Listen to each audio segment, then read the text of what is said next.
Bismillahirrahmanirrahim. Assalamualaikum warahmatullahi wabarakatuh. Perkenalkan, nama saya Muhammad Yon Setiawan Happy dengan NIM 94142424. Saya dari kelas D, jurusan Ilmu Ekonomi semester 4. Video kali ini saya buat untuk memenuhi tugas ekonomi keuangan dan perbankan dengan dosen pengampu Bapak Bobi Ranto Payu SSI ME. Mungkin untuk lebih jelasnya saya akan tampilkan di PPT selanjutnya.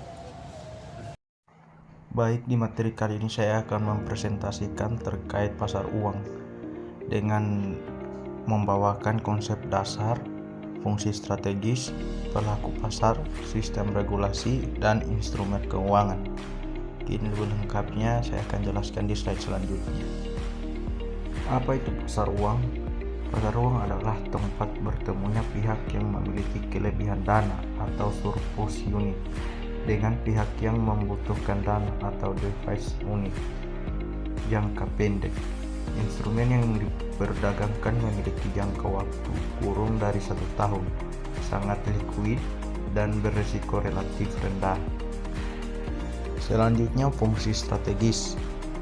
Fungsi strategis meliputi pertama, membantu perusahaan dan bank dalam memperoleh dana jangka pendek secara cepat. Kedua, menjaga stabilitas likuiditas lembaga keuangan untuk operasional harian. Ketiga, mendukung transmisi kebijakan moneter Bank Indonesia dalam mengatur ekonomi. Keempat, menyediakan sarana investasi yang aman dengan tingkat pengembalian kompetitif. Berikutnya, manfaat utama. Manfaat utama yaitu efisiensi likuiditas. Pasar uang memungkinkan dana idle atau menganggur dimanfaatkan secara produktif, mempercepat perputaran modal nasional, dan memperkuat ketahanan sistem keuangan dan guncangan jarak jangka pendek. Berikut siapa saja pelakunya. Pelakunya meliputi pertama, Bank Indonesia sebagai regulator utama dan pelaksana kebijakan moneter melalui instrumen pasar uang. Kedua, Bank Umum, pelaku utama transaksi antar bank untuk memenuhi giro wajib minimum atau GWM. Tiga, pemerintah menerbitkan surat berharga negara atau SBN untuk membiayai kebutuhan jangka pendek. Selanjutnya, sistem dan regulasi. Pasar uang di Indonesia diatur secara ketat oleh Bank Indonesia dan Otoritas Jasa Keuangan atau OJK.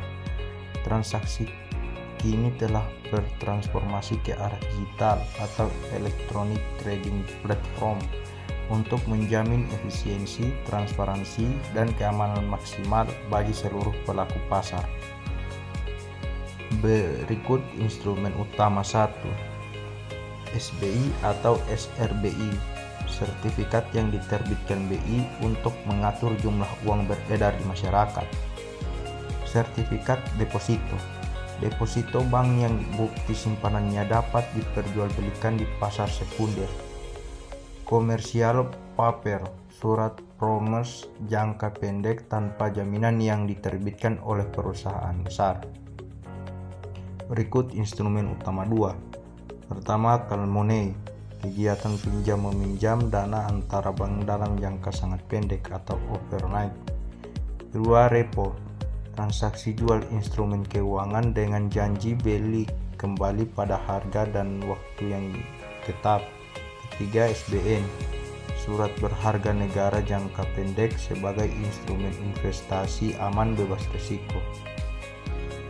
Slide selanjutnya, perbandingan karakteristik, meliputi instrumen penerbit karakteristik utama. Pertama, SRBI sebagai instrumen, Bank Indonesia sebagai penerbit, risiko sangat rendah atau tenor jangka pendek sebagai karakteristik utama. Kedua, komersial paper sebagai instrumen, korporasi sebagai penerbit, bunga lebih tinggi tergantung rating kredit sebagai karakteristik utama.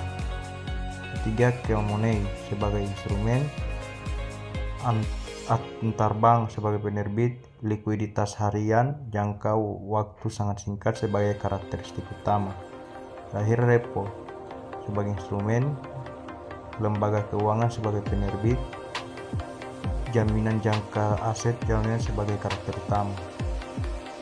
Terakhir, sebagai kesimpulan atau ringkasan eksekutif, Pasar uang adalah urat nadi likuiditas sistem keuangan yang menjamin stabilitas ekonomi tetap terjaga melalui mekanisme yang efisien dan amanah.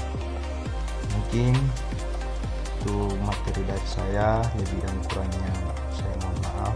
Wassalamualaikum warahmatullahi wabarakatuh.